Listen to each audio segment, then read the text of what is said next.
So, it's happened. Or I should say more accurately, it will be happening. Incidentally, in case you're wondering about the new scenery, I've started recording videos on my iPad. I want to see how it works out.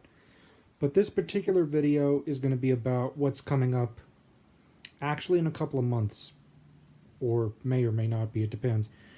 So here's what's happened. I had an optometry appointment today, and the result was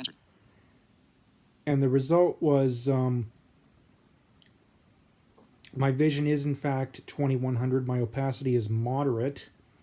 So my optometrist recommended that I consult with the cataract surgeon that did my procedure, and we look at possibly having the laser procedure carried out to restore my vision.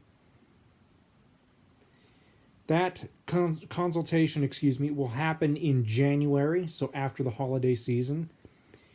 And whether or not we actually go through with the procedure will be determined by myself and the surgeon.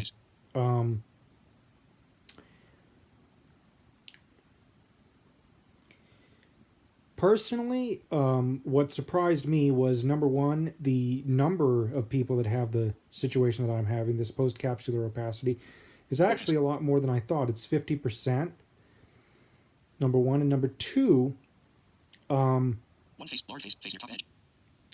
number two is how extremely common, because over half of people have this procedure.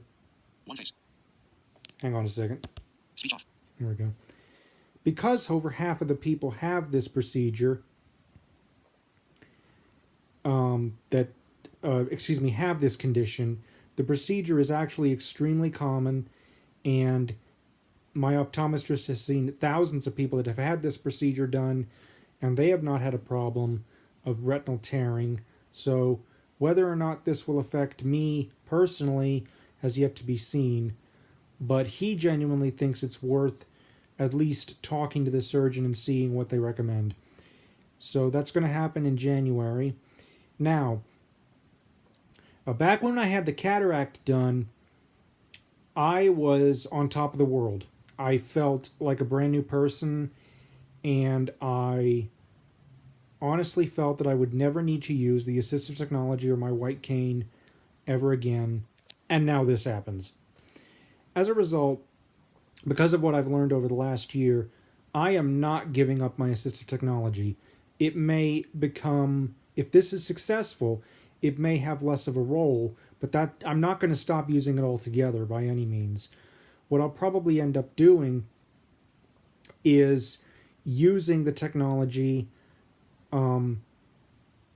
especially on the Apple Watch, if I get it this holiday season. If I get an Apple Watch, I'm definitely going to be using VoiceOver on it pretty much all the time because of how small that screen is. Basically, the bigger the screen, the less I will be using VoiceOver on a regular basis. The exception being long reading sessions. I will definitely be using VoiceOver for long reading sessions. I will continue to use OCR or I should say optical character recognition through apps like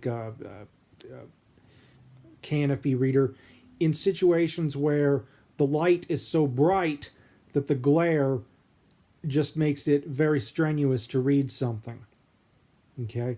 So I'm definitely still going to be using the technology. I'm not giving it up, and I am not giving up my cane even after the procedure. More than likely, I'll probably just use it in unfamiliar environments and at night, because even with the laser procedure, my vision after the cataract, my vision was still 20/70, which if the laser procedure is successful, that's what's going to happen. However, there is a slight increase in risk for retinal detachment, and there is an increased chance of floaters. Now, the doctors said that floater chance was more than likely temporary, say for the first week. But again, after having learned what I've learned over the last year, I'm not taking any chances. So if we go ahead and get this done, I'm still not letting my guard down.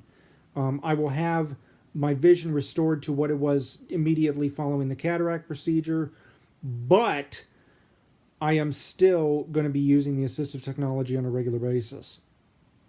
But again, that comes in January, so I will update you guys as we get closer to that.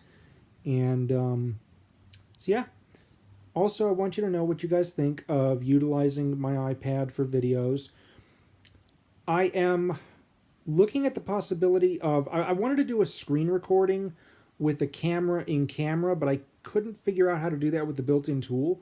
So if anybody out there has any tips... and from now on, I also have another rule. Any app that I download is going to be going through AppleVis. And for those of you who do not know, AppleVis, it is a repository of basically a blog. They have a podcast, and it is a repository of apps for people who are blind, mainstream apps that are fully accessible with VoiceOver. And I'm going to be basing any future app downloads on those recommendations. Again, in the off chance that something happens, or if I want to rest my eyes. Because even with the procedure bringing my vision back to 20/70, I've still got no vision in my right eye. My peripheral vision is not good at all. My glare sensitivity is severe. So even with the increased acuity, I still think that VoiceOver could be beneficial at certain times. But I want to hear your thoughts. Thank you for watching. Comments are welcome, and have a nice day.